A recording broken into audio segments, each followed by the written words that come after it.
Hey everybody, I hope you guys can hear me. I have my headphones in today because my neighbors are, I don't know what they're doing. They're like building a house over there. And it's really, really loud. So I wanted to come to you guys today with some upgrades. It's something that we're really focusing on this week. And I want to lead by saying this video may be a little bit overwhelming, the content that I'm going to share with you. So I'm going to talk to you a little bit about our food system and how you can pick some better options, as well as why some things may not be the best things. And I'm going to jam through it pretty fast. I already wrote up everything that I want to share with you guys.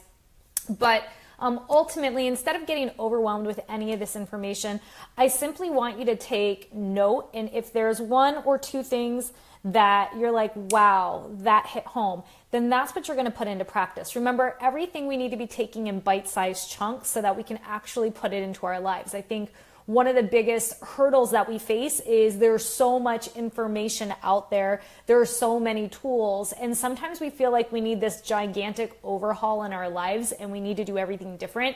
And typically speaking, we don't. We need to make one or two small switches. And it's that 1 degree of switch that can take you in a completely different course in your life. So keep that in mind and just pick one or two things from today's topic that you can get from it. So I'm going to break down a couple different food groups, things that you typically pick up at the store and why they may not be the best options.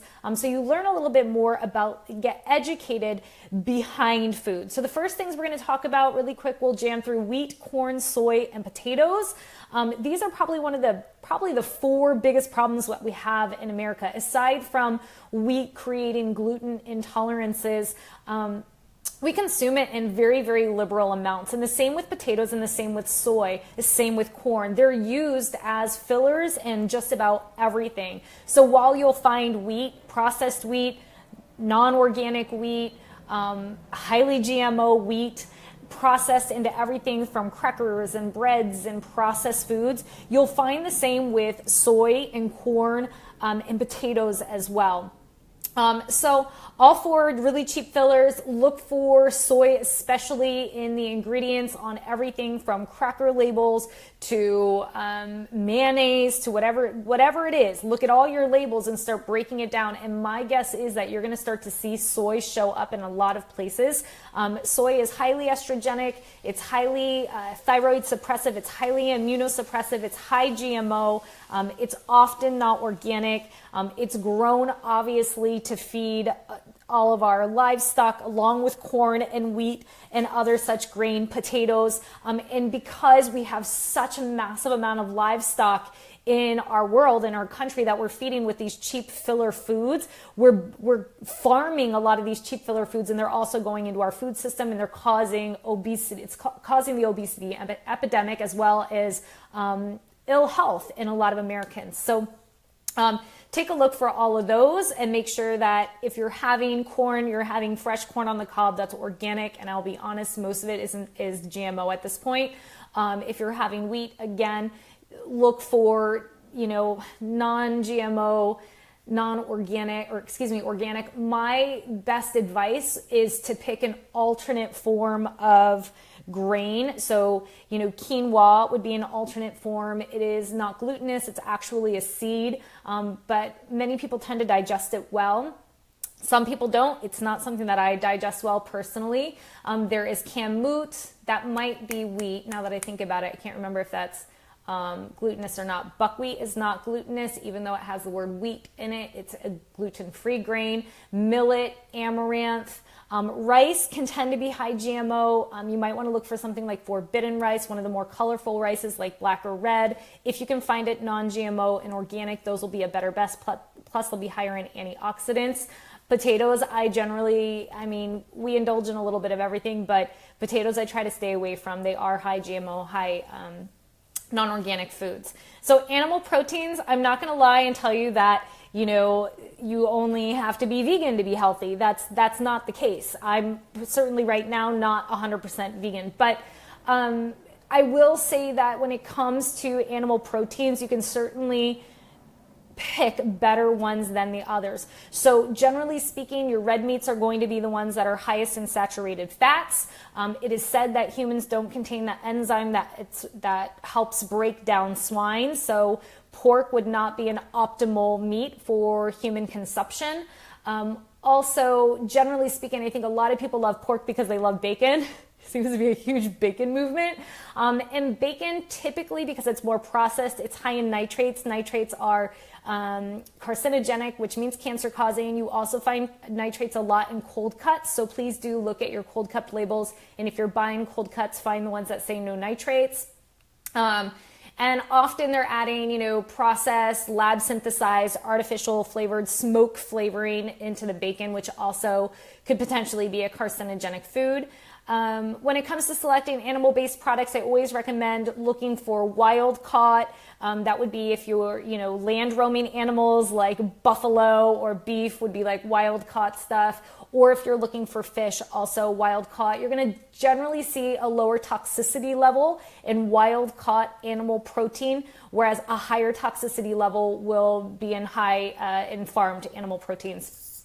If you're looking for chicken, eggs, I generally recommend pasture raised.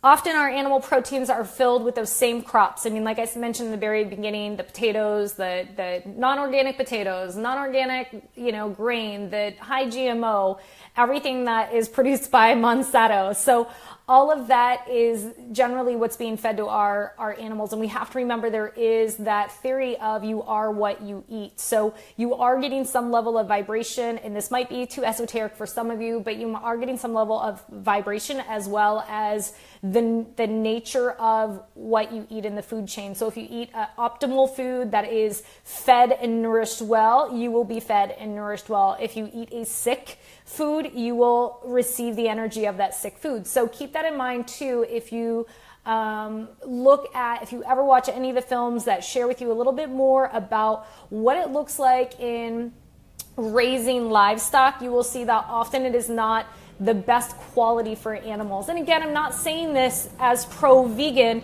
I'm saying this because we all need to be aware of it, whether you want to dig into it or not. There is a piece of awareness that needs to come into play here. Okay, so I do believe that there is a level of karmic energy that we all receive from the food that we eat, whether it's plants that are grown in a garden and out in the sun, or plants that are nourished with Miracle-Gro and like they look really pretty, but they really aren't vibrating at their highest, and therefore your body is not going to vibrate at their highest. So you can say that for plants, you can say that for animals. Okay, let's talk about milk. Dairy milk should only be consumed by cows, in my opinion.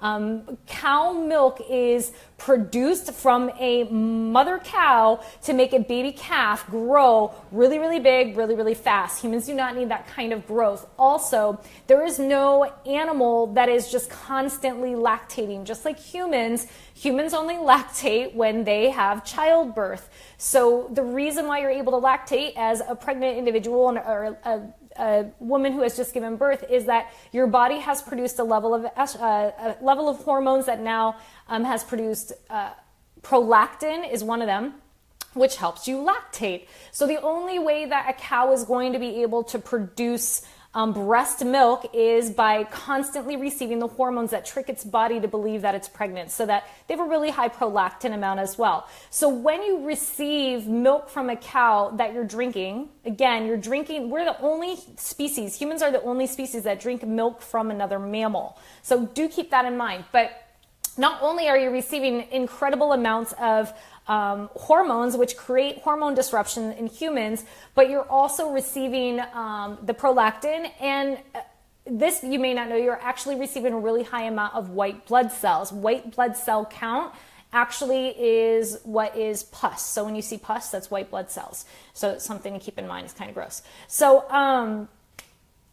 other things I wanted to share, really just basically what I would swap it out for. I think most people know by now we have really high accessibility to coconut milk. We have really high accessibility to almond milk. I think that there are some options that are better than the others. When it comes to these, I tend to buy the ones that are in the refrigerated section. I look for minimal ingredients, minimal, fillers and that sort of thing. There are emulsifiers in there that are going to give it bigger mouthfeel or bigger body. You might find when you're making smoothies, if you get certain brands, like I think it's Silk that has locust bean gum in it, it makes your smoothies really like gelatinous, which I don't really like. I currently use the So Delicious coconut milk. It is a coconut milk beverage. It is not 100% whole food derived in the sense that it's quite watered down.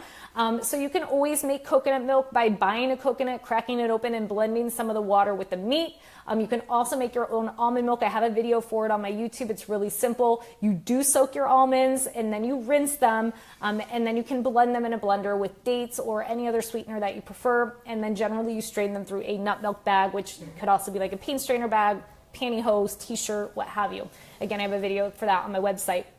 I do not recommend soy milk for the aforementioned reasons. It's immunosuppressive, thyroid suppressive, it's highly GMO, and it's often inorganic, and it too can lead to hormone disruption. So the next thing I'm going to talk about are fats. I told you guys I was going to give you a lot. So just take one or two things from this video that you can put into play, whether it's, you're running to the market and you're like, hey, I'm going to check the containers on my mayonnaise and my dips. I'm going to pick a better fat to cook with. I'm going to, try to make my own almond milk. Like, just pick one or two things and roll with it. So fats have a bad rap, and it's generally not the fat that's the problem, but the form of fat that it's taken in. Most fats that are problematic are trans fats and hydrogenated fats. You find these mostly in packaged and processed foods, and they are detrimental to your cardiovascular system and other processes of your body. So when you're looking for good fats to cook with, I generally recommend coconut oil is one of my favorite fats. It does have the highest smoke point. Smoke point is at what point you're cooking the oil and it starts to smoke. And it's said that when it starts to smoke, you've taken it past its smoke point, and then it becomes more of a rancid food. So it doesn't have the same nutritional benefits as it did. It actually could have some of the converse benefits.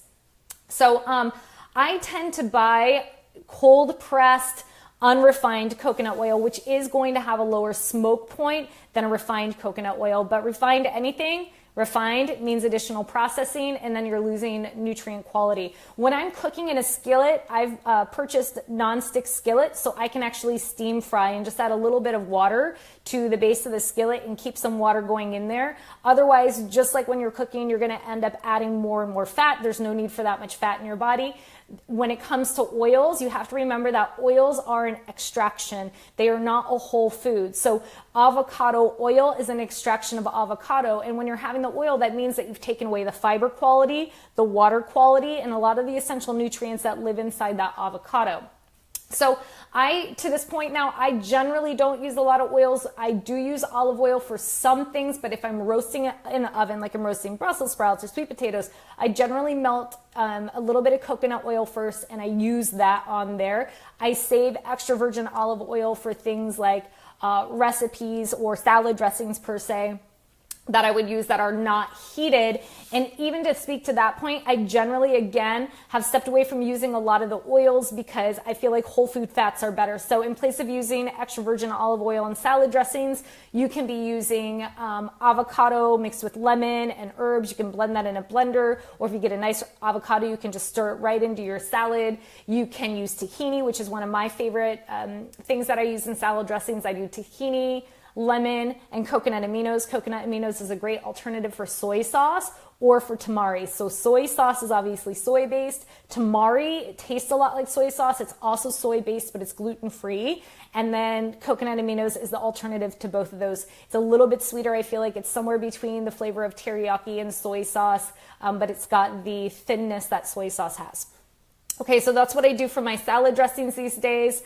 I definitely recommend that over using a lot of oils. Sugar. So again, it's not the sugar in and of itself that's a problem. Sugar actually comes from sugar cane, which is a plant. So if you were to use the whole stalk of the food, you'd have a lot of fiber that will help lower the glycemic index of the sugar. The problem is that we consume sugar in its most bastardized forms, which breeds to candida, which is affecting probably about 80% of the population.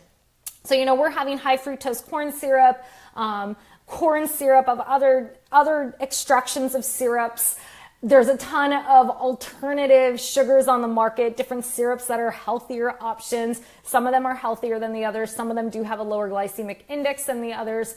Generally, when you're having processed and packaged foods, you're getting those, cheap sugar substitutes. And even if you're eating foods, like for example, I don't want to name any companies, but if you're having a food that is a condensed bar, like let's use a natural fruit and nut bar, for example.